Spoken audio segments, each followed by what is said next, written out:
Ladies and gentlemen, the story you are about to hear is true. The names have been changed to protect the innocent.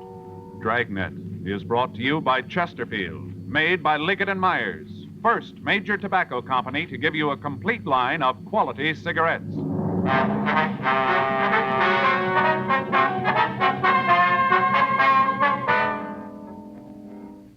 You're a detective sergeant.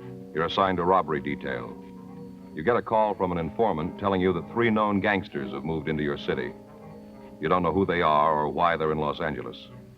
Your job, check them out. To sell a product, you have to make it good and keep it good. What do the latest reports show about Chesterfield? Well, our research laboratory has compared it with the leading cigarettes in the country. Chesterfield is highest in quality, low in nicotine. Another good reason why thousands of people are changing to Chesterfield every day. Smoke America's most popular two-way cigarette. Regular or king size, you'll find Chesterfield really mild, really satisfying. Best for you.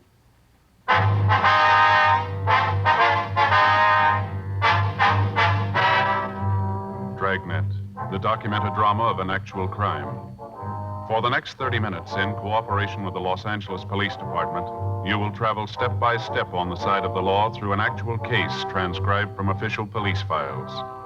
From beginning to end, from crime to punishment, Dragnet is the story of your police force in action.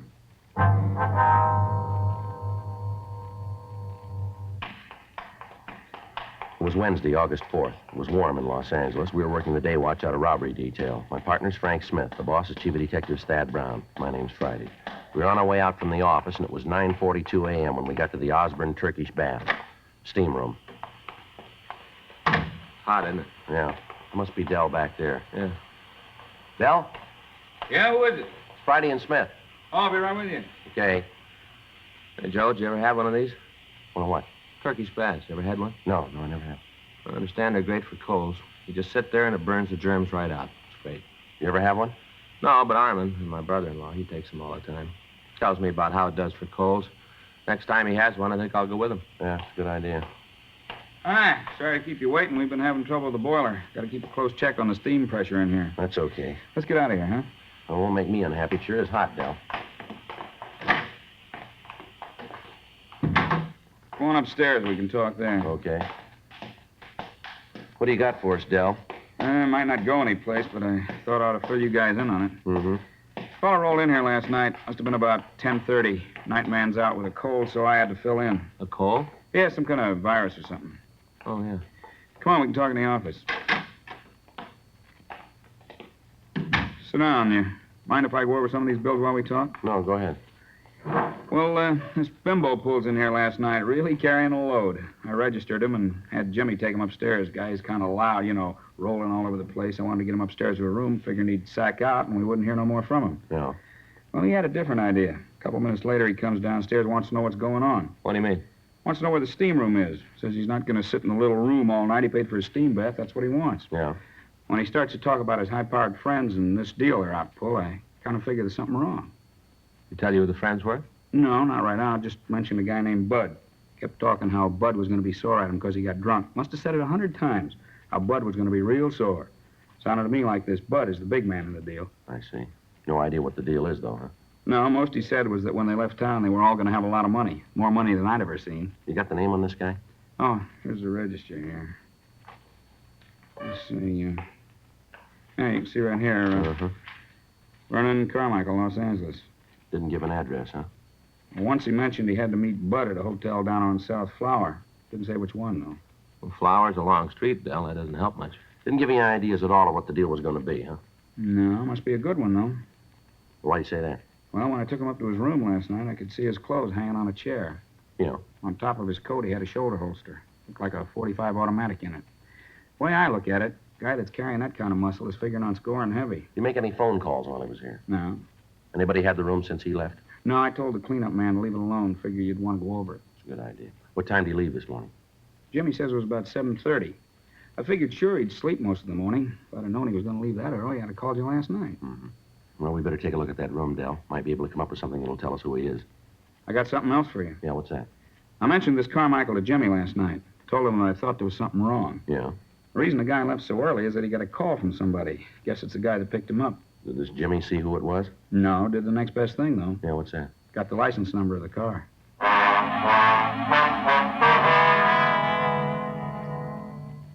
10:15 a.m. We got in touch with Leighton Prince, and Harlan Stahl sent a crew out to go over the room.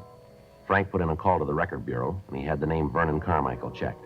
There was no record on anyone answering the description that we'd gotten from the manager of the Turkish Baths.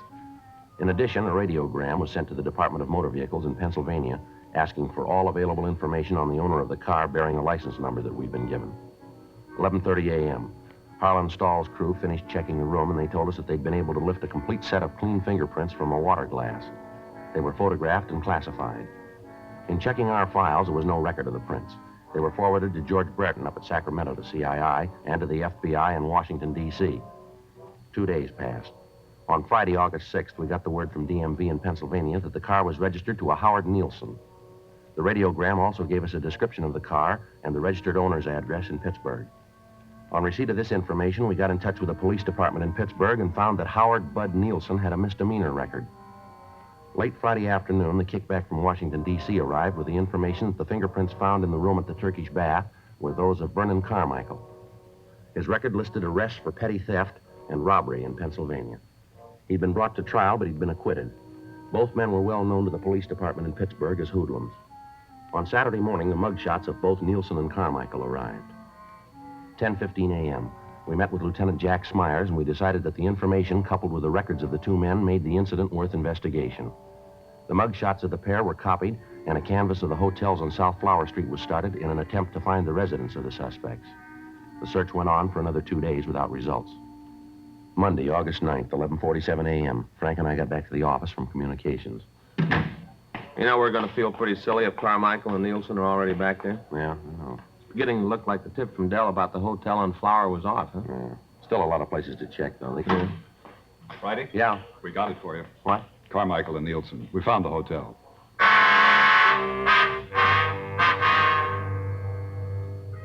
At 10:30 that morning, officers Murphy and Rafferty had gotten the first affirmative answer to their questions about the suspects. A room clerk in a small hotel at the corner of South Flower Street and Bunker Hill Avenue had recognized the mugshots of Carmichael and Nielsen. Further questioning brought out the name of the third man in the trio. He was identified as Ernest Hunter. A check of the name through our records netted us no new information on him, and the name and the description was forwarded again to Brereton up at CII in Sacramento and again to Pittsburgh for possible identification. In talks with Lieutenant Smyers and Chief of Detectives Thad Brown, it was decided to keep the man under 24-hour surveillance. 3 additional teams of men from robbery detail were assigned to the duty.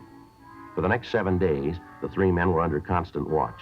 Their habits were regular, their movements during the day followed the same general pattern. The kickback on Ernest Hunter disclosed no criminal record. At the end of the first week of watching the men, it was decided that the next step in the operation was to place a microphone in their room so that we might be able to monitor their conversations. Frank and I got in touch with the sound crew at the crime lab, and we made arrangements with them. The necessary permits were obtained from the Federal Communications Commission, and the listening equipment itself was readied. We made arrangements with radio car officers to pick up the suspects for investigation. The sound crew, Frank and I, along with Murphy and Rafferty, stood by for word that the trio was in custody. Tuesday night, 9:40 p.m. Should be getting word pretty quick. Yeah. Red 2 to Red 1. Red 2 to Red 1. Come in, Red 1. It's Murph. Yeah. Red 1 to Red 2. Come in, Red 2. Any word yet? Over. No, not yet.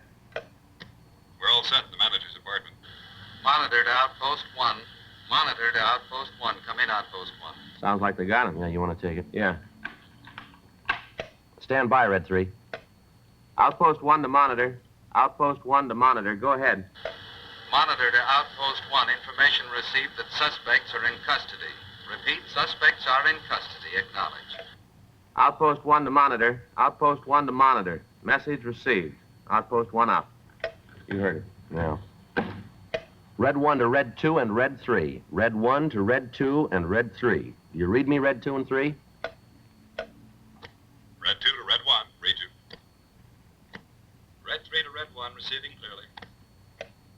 Red 1 to Red 3. Suspects are now in custody. Proceed with installation of listening equipment. Over. Roger. Roger, Red 1. Red 3, please keep contact. Will do, Red 1. Red 3 out. Red 1 to Red 2. Come in, Red 2. Red 2 to Red 1. Murph, can you see the suspect's apartment from where you are?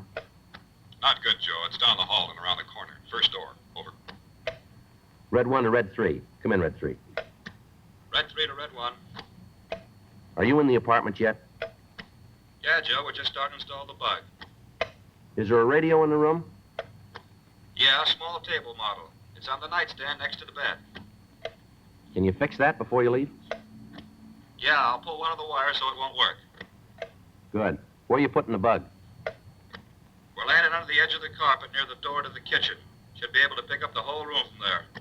Well, there's nothing to do now until we get it finished, huh? Yeah. We got the recorder all set up? Yeah, it's in the room. Sound crew came in this afternoon and made the installation on it. Mm-hmm. You know how to work it?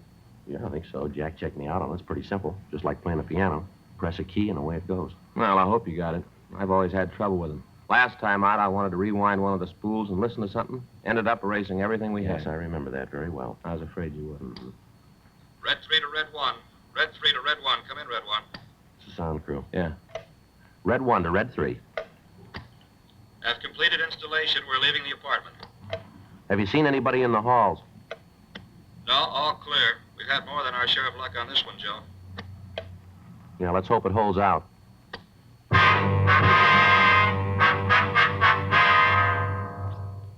11:15 p.m. The installation of the listening equipment was completed, and Frank and I, along with Officer Pat Murphy, took up our positions in the room we intended to use as a monitoring post. Officer Rafferty went back to the city hall and told them that we'd finished and we were ready to have the suspects released. In the meantime, Carmichael, Nielsen, and Hunter had been fingerprinted and mugged. A search of their persons had failed to reveal any incriminating evidence, and the time that they'd been held had allowed us to make the necessary installation. After the trio had been released, we received information that they were proceeding toward the hotel. Frank, Murphy, and I waited for them at the monitor post to come into their room. 12:35 a.m. That's them. Get the recorder, huh? Right. You want to take care of the log, Frank? Yeah. See, it's 12:36 a.m. That's it. Lousy deal, boy. Just wanted to ask you some questions, that's all. That's what you think. They had a reason. You're so smart, you tell me why. Ah, shut up. Will you, Carmichael? You weren't such a big man when he started asking you the questions. You all the time saying how he was going to tell them all. Why don't you shut your Probably mouth? when you got tanked up in that Turkish bath, that's probably what tipped him. What tip? A couple of uniformed cops stop us on a routine investigation. They got nothing. Anything on us, you think you'd let us go? Well, do you? You think you'd let us go? Oh, why don't you dry up? Hunter, Yeah? turn on the radio, will you? Get some music. Yeah. And next time you get tanked, come back here, huh? Don't go roaming all over town. That's why they picked us up. You said something. What'd I say? You know what I said, huh, do you? You being a big man, you tell me what I said to him. They picked me up. Go ahead, tell me. You said something. I don't know what it was, but you shut up your mouth. Hey, Hunter, what's the matter with the radio? I thought you was going to turn it up. I'm fine, see? I'll keep broken, don't worry. That doesn't make any difference. I'm going to hit the sack. Nice to have you shut for a while. You open your mouth anymore, you got more trouble you can handle. That's the way it looks to you. Yeah, it does. You guys don't shut up, I'm going to throw one of you out of here. Now shut up and get some sleep. Good night. Nice. Still wish we got the radio fixed. And that's the way it went for the next 5 days. When the men were in the room, they argued continually. They talked about the deal they were working on, but from their conversation, there was no way of learning what they planned. When they left the room, they were constantly under surveillance, but their movements were routine. They took their meals in the same restaurant. They went to movies. They sat in bars, always together. During the time they were out of the apartment, they made no local contacts. They received no telephone calls. They made none. We knew that they were planning something, but there was no way of knowing what it was. All conversation in the room was recorded and listened to over and over again in the hope that we could come up with some kind of a lead. But the time spent in replaying the recordings netted us nothing. From what they'd said, we figured that whatever they were planning would take place on either Tuesday, August 17th, or on Wednesday, August 18th. On Tuesday, three-way cars were assigned to the streets in front of the hotel, but the suspects acted as usual. On Wednesday, they didn't leave their room. Frank, Murphy, and I continued to wait. On the streets outside, three other teams of men were standing by in undercover cars. 9:30 p.m. That's their telephone. Get the recorder, Murph. Yep. 9:31 p.m. Yeah. I'll get it. Hello? Yeah. When? Right, okay, we'll leave right now. Yep. What? Yeah, that's the word we got. Right, we'll see you in about 30 minutes. Right. Hey, how are we going to know you? Yeah, I got it right. Hey, who was that? The contact? Yeah. The stuff just got in. We're supposed to pick it up right away. Oh, looks like maybe we better work now. It's too soon for me. Let's go. That's it. I'll get it out. Outpost 1 to units 1K89, 1K88, 1K87. Suspects are leaving room. Suspects are leaving room. Outpost 1 out. All right, let's go. I wish we knew what it was. Sounds like it might be narcotics. Well, it could be. Doesn't make a lot of difference, does it? Yeah? At least we know it's something.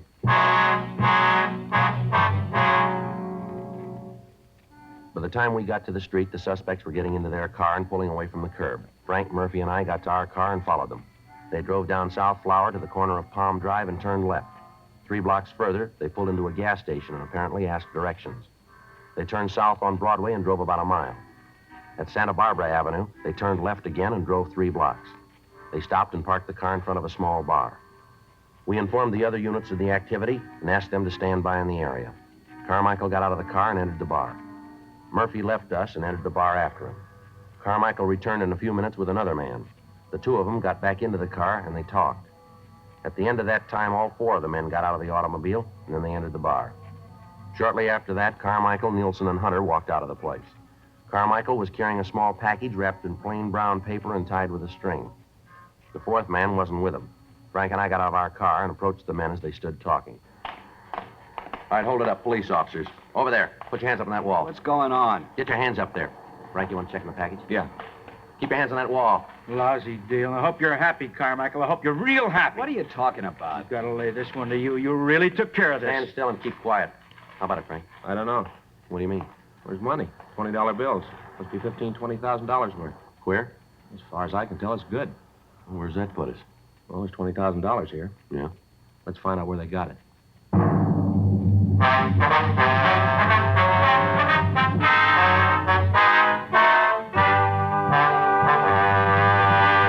You are listening to Dragnet, the authentic story of your police force in action. There are good reasons why thousands of people are changing to Chesterfield every day. Why Chesterfield is the largest selling 2-way cigarette in America. Why Chesterfield is best for me and best for you. People these days want facts.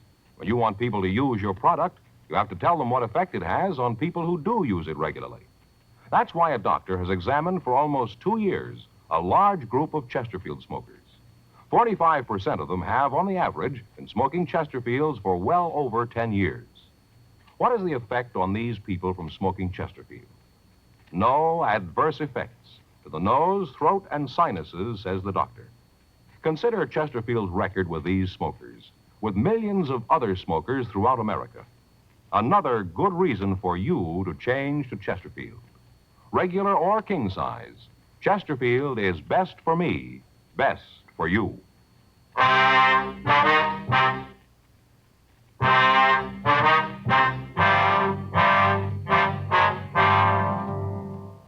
10:02 a.m. The 4 suspects were taken into custody and removed to the city hall for interrogation. We got in touch with the Secret Service and asked them to come over to the office to check on the currency. The agent arrived and after looking at the money, pointed out several minute mistakes that had been made in the engraving of the plates.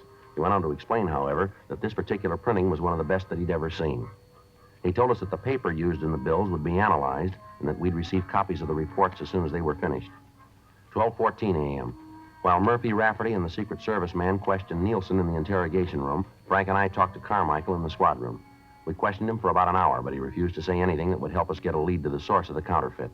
1:30 a.m. How long you figure you can keep this up, Carmichael? I don't know what you're talking Oh, about. now, come off it. We're getting tired of playing kid games here. We want to know where the queer came from now. Who says it's queer? Guy that printed it was pretty sloppy. He made a lot of mistakes. Joe? Yummer. See you a minute? Be right back. Yeah. How you doing? Nothing. Nielsen won't say a word. Gives it to us that he didn't know what was going on. Says he just went out there to pick up a package. They say who they were running the errand for? Well, tells it just he went along for the ride. The whole thing was Carmichael's idea. Mm-hmm. We thought maybe we'd go to work on Hunter, see what we can get from him. Okay. You going to stick with Carmichael? Yeah, I guess so. From what we heard in the room, if there's going to be a break, I got a hunch it's going to come from him. Okay. You got anything, let us know, huh? Right away. Oh, the big man's back again. Your friend there tell you all about it? No, but yours did. Hmm? Nielsen just laid the whole thing in your lap. You're kidding. You want to talk to him? What'd he say? The way he tells it, he was just along for the ride. You're the big wheel in the whole thing. He said that? I said you could talk to him if you want to. Well, he ain't gonna make it. He ain't gonna lay it on me. You want to tell us your side of it? Yeah, I'll tell you the way it happened. That lousy bum. How do you like that, him saying I'm the wheel? I'll tell you. All right, now where'd the queer come from? I don't know. I thought you were going to tell us. I'm doing that. I really don't know where it came from. You turn up with $20,000 in $20 bills, and you ask us to believe that you don't know where it was printed. I'm not asking you anything. I'm telling you what I know. That's it. Well, tell us about your part. Nielsen, Hunter, and me were approached in Pittsburgh. By who? I don't know.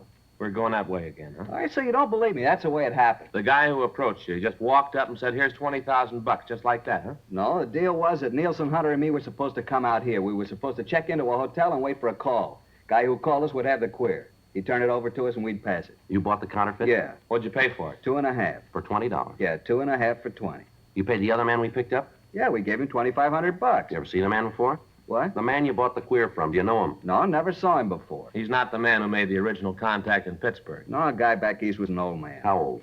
I don't know, maybe 55, 60, around in there. Not the fellow you met tonight. I told you that before. It's not the same man. Hear him use a name of any kind? No. Just to call him Pop, that's all. Pop. Give us a description of this man, Pop? What's in it for me? Well, what do you got now? Nothing. All right, it'll stay that way. You're in big trouble, Carmichael. If you're smart at all, you're going to cop out the whole thing and cooperate with us. This lousy Nielsen, him all the time yelling about how it was all set, all the time saying we had it made. Sure, I'll go with you. I just want to see Nielsen get his, that's all. Just want to see him get his. We're going to want you to look at some pictures, too. I told you I'd go the route. You just tell me what you want to know. If I got the answer, so have you. All right. What'd he tell you? What? That lousy Nielsen. What'd he tell you about how it happened? He tell you the way I did? He tell it that way? Pretty much, yeah. Sure, that's the way it happened. Can't be told any other way. Well, Nielsen might give you an argument there.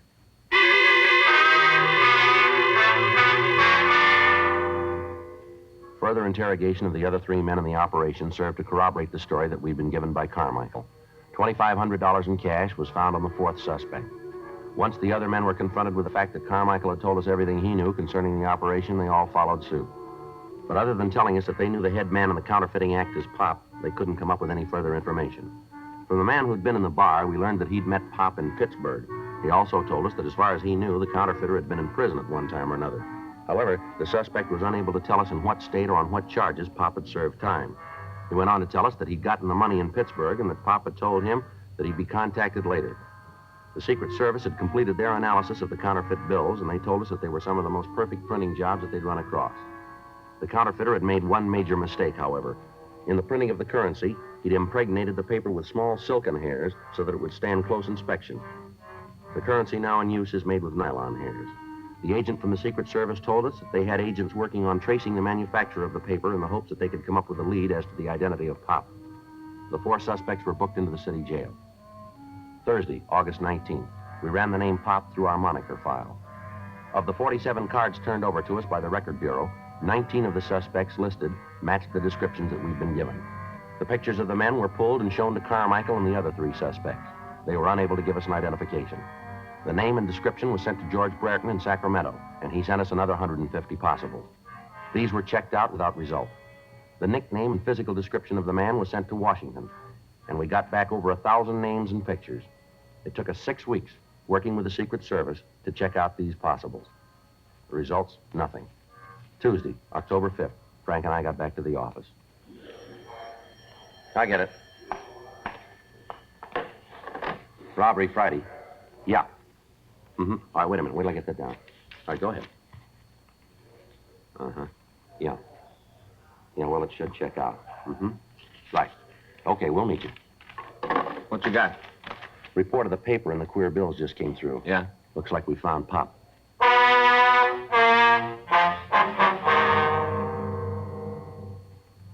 In checking the manufacturers of paper similar to that used in the counterfeit $20 bills, the Secret Service had come up with the name of a small print shop in the eastern section of Los Angeles.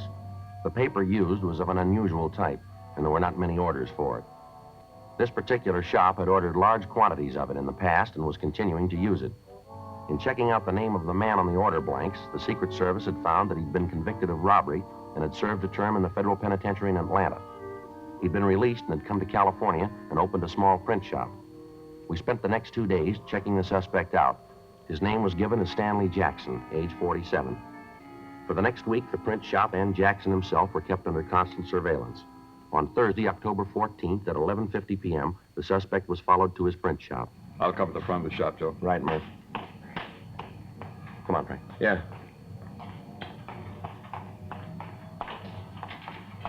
Joe? Yeah. Sounds like a press, doesn't it? Yeah. Come on. Back door's around here. You see what's going on in there? No. Got the windows all painted over. What do you figure? Well, it doesn't leave us with a lot of choice. If we go in and he's not printing counterfeit, we're going to make him so hinky that we might never nail him. Yeah. If we don't go in, he might get rid of the plates, and we're in trouble there, too. Yeah, like I said, we haven't got much choice, have we? All right, let's go. What's going on? What are you doing in Police here? officers, you're under arrest. You want to check the press, Frank? You've got no right to come in here like this. I know my rights. You haven't got a warrant. You've got no right to act like this. You want to kill it, Frank? I got it. Yeah, the plates are in the press, Joe. Doing the green overlay. Take a look. You haven't got any right touching those. They're mine. They belong to me, mister. Where'd you get the plates, Jackson? They're good, aren't they, mister? The very best. Where'd you get them? Made them? Made them myself. Where'd you learn engraving? In prison. When they sent me to prison, I learned all about engraving. Real engraving. Not photo process, but the real thing. Finest plates I've ever seen. The best. Beautiful money, isn't it? Best I've ever seen. Fool anybody. Did it all myself. Pass it anywhere. Fool anybody, anywhere. Yeah. Just look at it, mister. That's a genuine article, isn't it? Real money. It's perfect. Absolutely perfect, mister. No, you're wrong there. The government didn't print it.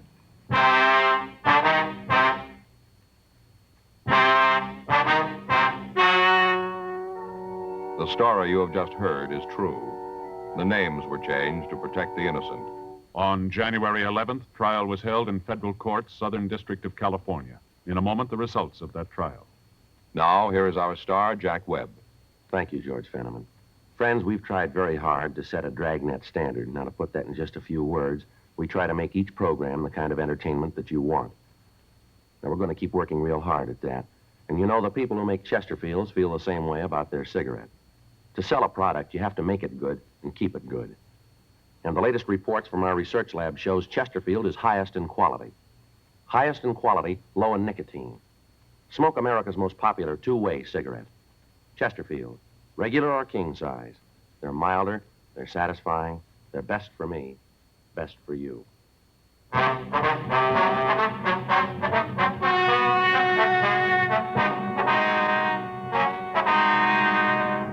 Vernon Alex Carmichael, Howard Raymond Nielsen, Ernest Richard Hunter, Philip Roger Harger, and Stanley Norman Jackson were tried and convicted of violation of Title 18 U.S. Code, Section 474, printing and issuing counterfeit money. Violation of this title is punishable by a fine of $5,000 and imprisonment in a federal penitentiary for a period not to exceed 15 years.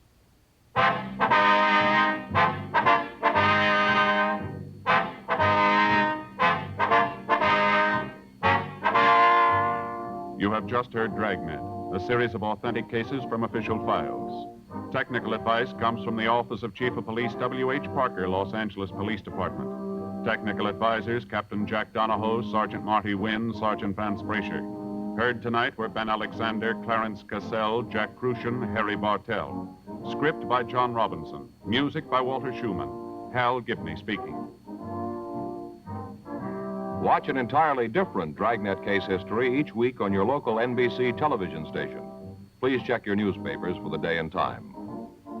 Chesterfield has brought you Dragnet, transcribed from Los Angeles. Have you tried new cork tip Fatima? It's the smooth smoke with Fatima tips of perfect cork. King size for longer filtering and Fatima quality for a much better flavor and aroma. Remember, Fatima with tips of perfect cork is made and guaranteed by the makers of Chesterfield, Liggett & Myers Tobacco Company.